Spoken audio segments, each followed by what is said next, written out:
नमस्कार मित्रहो, भीमभाष्य या माझ्या ऑडिओ व्हिज्युअल पॉडकास्ट सिरीजमध्ये आपल्या सर्वांचं मनपूर्वक स्वागत.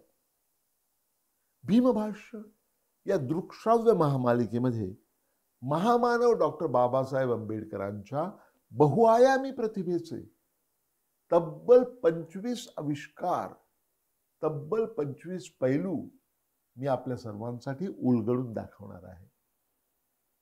या महामालिकेत प्रत्येकी सुमारे 20 मिनिटाचा एक असे एकूण 54 एपिसोड्स असणार आहेत.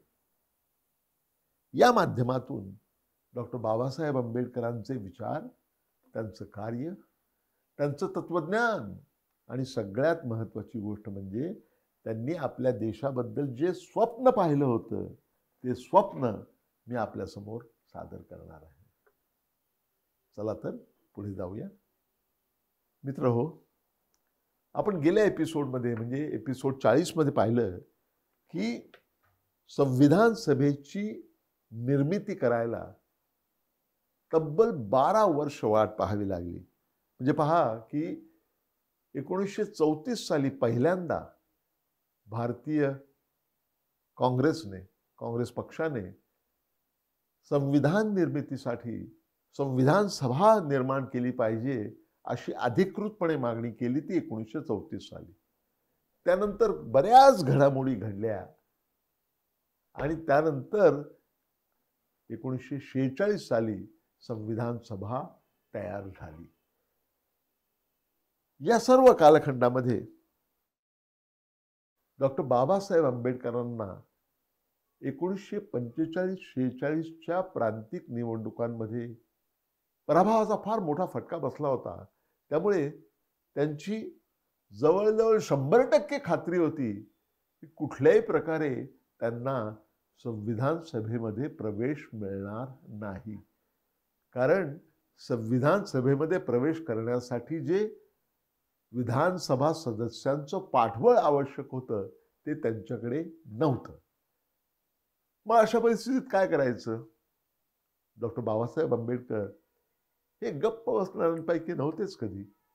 त्यांनी स्वतःचीच राज्यघटना, संविधान, त्यांनी स्वतःच संविधान तयार केलं आणि हे संविधान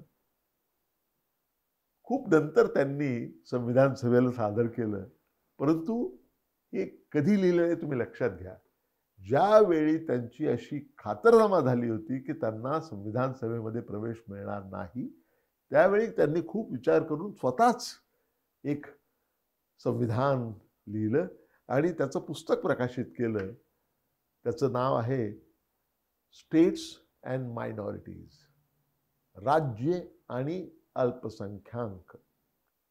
डॉक्टर बाबासाहेब आंबेडकरांनी स्वयंस्फूर्तीनं जी राज्यघटना, जे संविधान तयार केलं होतं त्याची रचना सर्वसाधारणपणे युनायटेड स्टेट्स ऑफ इंडियाची, जे पूर्वी ज्यावेळी ब्रिटिशांनी 1935च्या कायद्यानुसार ज्यावेळी संघराज्याचा प्रस्ताव मांडणार त्याची घटना तयार केली होती, साधारणपणे त्याची रचना डॉक्टर बाबासाहेब आंबेडकरांनी स्वयंस्फूर्तीने केलेल्या राज्यघटनेची रचना साधारण त्या स्वरूपाची होती.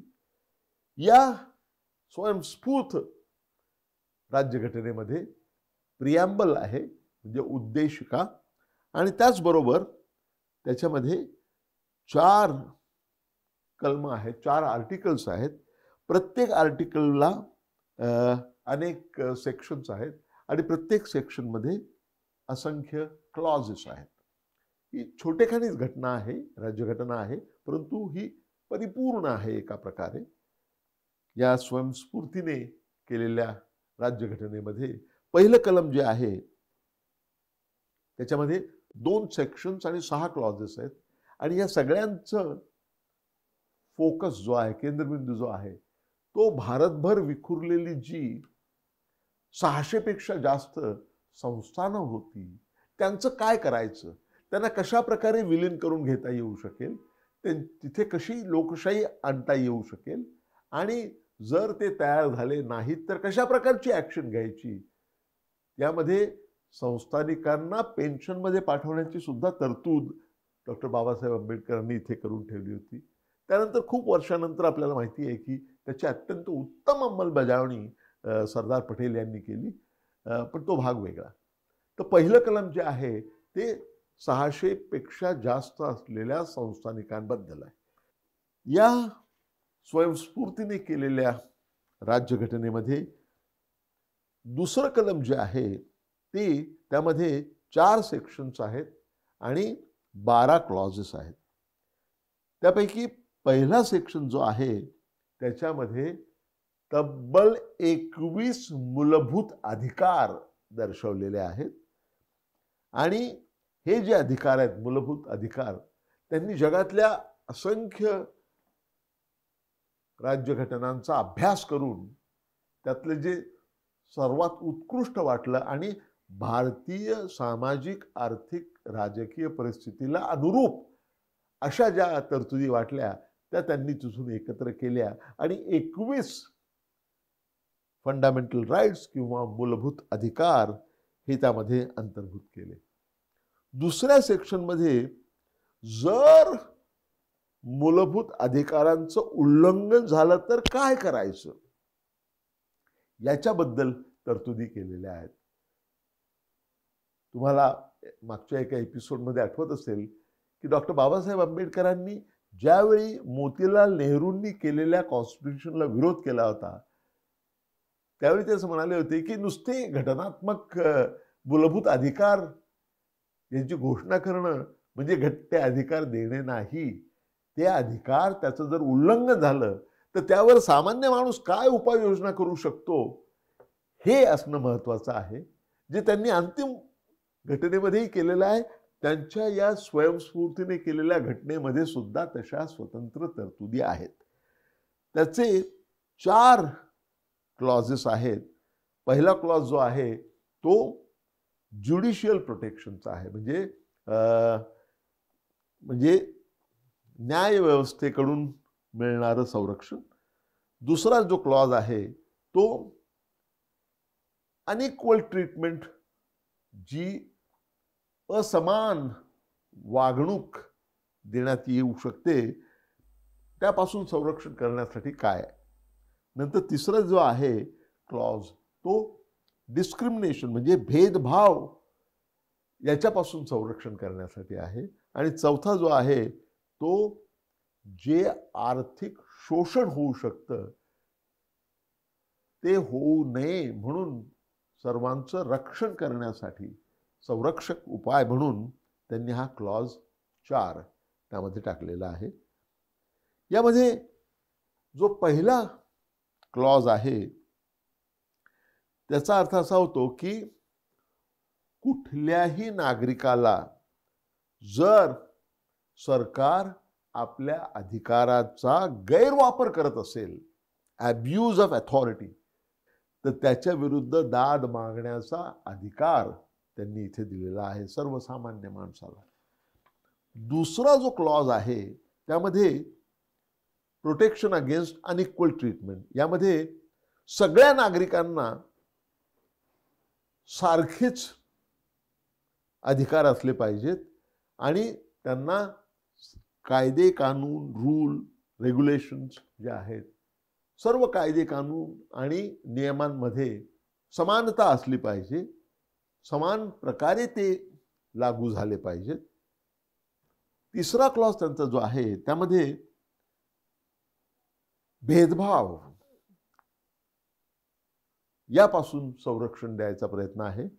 बाबासाहेब आंबेडकरांचं असं एक विधान आहे की मूलभूत अधिकार हे खऱ्या अर्थानं मूलभूत अधिकार असतील जेव्हा ते संरक्षित असतील. जर भेदभाव करण्यापासून संरक्षण नसेल तर त्या मूलभूत अधिकारांना काही अर्थ राहत नाही. चौथा क्लॉज जो आहे तो सर्वात महत्वाचा क्लॉज आहे. या क्लॉजमध्ये बाबासाहेब आंबेडकरांनी त्यांच्या स्वयंस्फूर्त राज्यघटनेमध्ये आर्थिक शोषणाविरुद्ध कसं काय संरक्षण देता येईल त्याचा विचार केलेला आहे. आणि हा भाग जो आहे तो त्यांच्या स्वयंस्फूर्त राज्यघटनेचा गाभा आहे असं म्हणता येईल. त्यांनी स्पष्टीकरणात्मक ज्या नोट्स आहेत, एक्सप्लेनेटरी नोट्स, त्यामध्ये असं लिहिलेलं आहे की हा क्लॉज टाकण्यामागे उद्देश असा आहे की सरकारने लोकांच्या आर्थिक जीवनाचं अशा प्रकारे नियोजन केलं पाहिजे की प्रत्येकाला त्यांच्या उत्पादकतेची परिसीमा गाठता येऊ शकेल, जास्तीत जास्त उत्पादकता व्यक्तींना साधता येईल आणि त्याचबरोबर कुठल्याही प्रकारे खाजगी उद्योगांवर बंदी आणल्याशिवाय. आणि त्यामध्ये असंही म्हटलेलं आहे की संपत्तीचं न्याय्य प्रकारे वाटप समाजामध्ये व्हावं, हाही या क्लॉज मागचा उद्देश आहे. त्यांनी डॉक्टर बाबासाहेब आंबेडकरांनी आपल्या स्वयंस्फूर्त राज्यघटनेमध्ये असं सुचवलं होतं की जे कृषी क्षेत्र आहे त्याचं राष्ट्रीयकरण केलं पाहिजे आणि देशामध्ये राज्य समाजवाद आणला पाहिजे, म्हणजे सरकारी पातळीवरचा समाजवाद आणला पाहिजे. आणि त्यांनी असंही म्हटलं की विम्याचं जे क्षेत्र आहे त्याचंही राष्ट्रीयकरण झालं पाहिजे. त्यांच्याच शब्दात सांगायचं तर ते असं म्हणतात की माझी जी योजना आहे त्याची 2 वैशिष्ट्य आहेत. पहिलं वैशिष्ट्य म्हणजे राज्य समाजवादाची प्रस्थापना आर्थिक बाबीमध्ये, आर्थिक आयुष्याच्या बाबतीमध्ये, आर्थिक जीवनामध्ये स्टेट सोशलिझम किंवा राज्य समाजवाद हा आणण्यात येणार आहे. आणि दुसरी वैशिष्ट्यपूर्ण गोष्ट म्हणजे राज्य समाजवाद प्रस्थापित करताना त्याची प्रतिष्ठापना ही कुठल्याही विधिमंडळावर अवलंबून राहणार नाही, तर राज्य समाजवादाची स्थापना होईल ती कॉन्स्टिट्यूशन प्रमाणे, म्हणजे राज्यघटनेप्रमाणे, राज्यघटनेद्वारा राज्य समाजवादाची स्थापना होईल. आणि ते केल्यामुळे कोणत्याही सरकारला, कोणत्याही विधिमंडळाला ही गोष्ट बदलता येणार नाही. आणि राज्य समाजवाद, स्टेट सोशलिझम हा कायद्याने प्रस्थापित होईल, त्याला कोणीही बदलू शकणार नाही. डॉक्टर बाबासाहेब आंबेडकर म्हणतात की मला असं वाटतं की आपल्याला जे मुख्य आव्हान आहे ते आव्हान आहे ते राज्य समाजवाद स्थापन करायचा, परंतु हुकुमशाही आणल्याशिवाय. राज्य समाजवाद स्थापन करायचा, परंतु तो संसदीय लोकशाहीसह. आणि हे करण्याचा एकमेव मार्ग म्हणजे पार्लमेंटरी डेमोक्रेसी, म्हणजे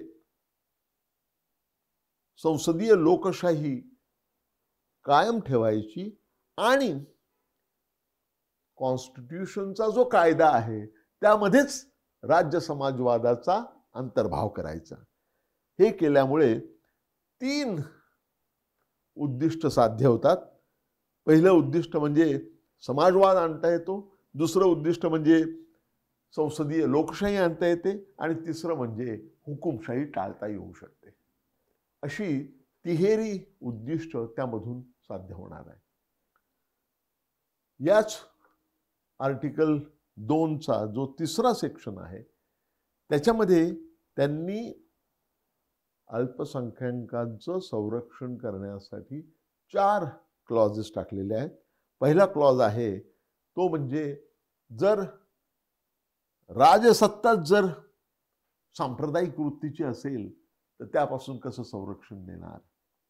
दुसरं, जर सामाजिक आणि सरकारी पातळीवर जर अन्याय अत्याचार होत असतील तर त्याच्या विरुद्ध कसं काय संरक्षण देणार. तिसरं, जर सामाजिक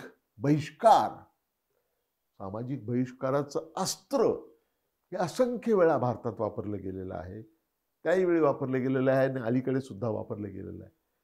त्याच्या विरुद्ध सामाजिक बहिष्काराविरुद्ध संरक्षण असलं पाहिजे म्हणून त्यांनी 3रा क्लॉज टाकलेला आहे.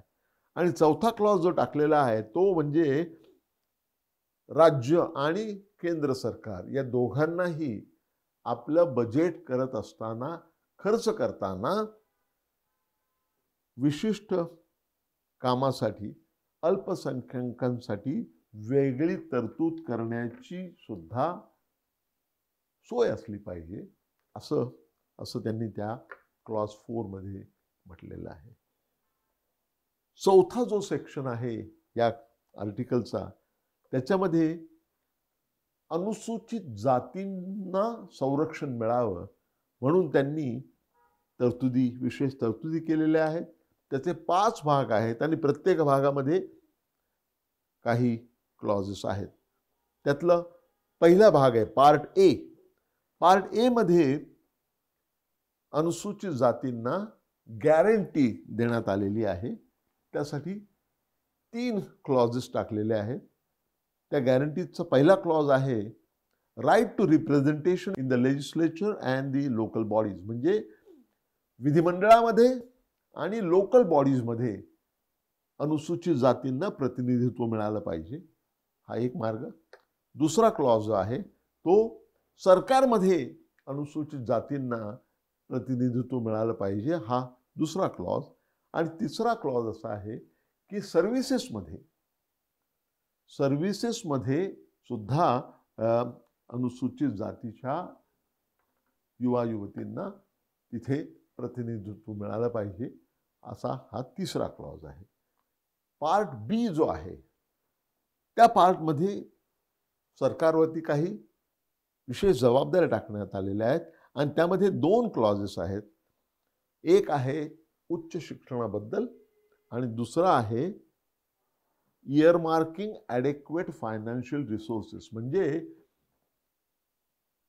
वैधानिक दृष्ट्या वेगवेगळ्या समाज घटकांसाठी वित्तीय संसाधनांची सोय करणे आणि त्यासाठी ते खास नेमून देणे, हा जो प्रकार आहे विशेषतः शिक्षणाच्या बाबतीमध्ये, आरोग्याच्या बाबतीमध्ये असेल, अनेक बाबतीमध्ये इयरमार्किंग फंड्स फॉर इयरमार्किंग ॲडेक्वेट फायनान्शियल रिसोर्सेस, म्हणजे आर्थिकदृष्ट्या पुरेशी संसाधनं समाजातल्या सगळ्या घटकांना त्यांच्या विकासासाठी, विशेषतः जे मागे पडलेले आहेत त्यांच्या विकासासाठी आवश्यक जे आहेत त्याचं प्रतिपादन त्यांनी इथे केलेलं आहे. अशा प्रकारे ही जी कॉन्स्टिट्यूशन आहे स्वयंस्फूर्तीने डॉक्टर बाबासाहेब आंबेडकरांनी केलेली हे जे संविधान आहे, ही जी राज्यघटना आहे ती परिपूर्ण आहे. छोटीशी आहे पण परिपूर्ण आहे. आणि त्यातून आपल्याला काय दिसतं, जर बाबासाहेब आंबेडकरांना पूर्णपणे स्वातंत्र्य असतं संविधान तयार करायचं तर त्यांच्या मनात नेमकं काय होतं आणि कशा प्रकारचे अधिकार, कशा प्रकारच्या जबाबदाऱ्या त्यांनी त्या संविधानामध्ये आणल्या असत्या याची एक झलक आपल्याला इथे पाहायला मिळते. म्हणजे तुम्ही जर बाबासाहेबांनी स्वतःहून लिहिलेली राज्यघटना आणि अंतिमतः तयार झालेली राज्यघटना याची तुलना केली तर त्यामध्ये अनेक साधर्म्य तुम्हाला दिसतील, अनेक अंतर्विरोधही तुम्हाला दिसतील. परंतु त्याचा अर्थ असा आहे की बाबासाहेब आंबेडकरांना इतर सगळ्या संविधान सभेबरोबरच्या सभासदांबरोबर काम करत असताना त्यांना कन्सेन्सससाठी जे बदल करावे लागले त्यातून अंतिम आपली कॉन्स्टिट्यूशन किंवा आपलं संविधान हे त्यातून तयार झालेलं आहे. परंतु त्यांच्या स्वतःच्या मनात काय होतं आणि स्वयंस्फूर्तीने त्यांनी काय सुचवलं होतं ते पाहण्यासाठी आपल्याला डॉक्टर बाबासाहेब आंबेडकरांचा छोटासा ग्रंथामध्ये ते आहे मेमोरंडम, स्टेट्स अँड मायनॉरिटीज, त्याचा अभ्यास करावा लागेल. तिथे आपल्याला तो तपशील सापडतो.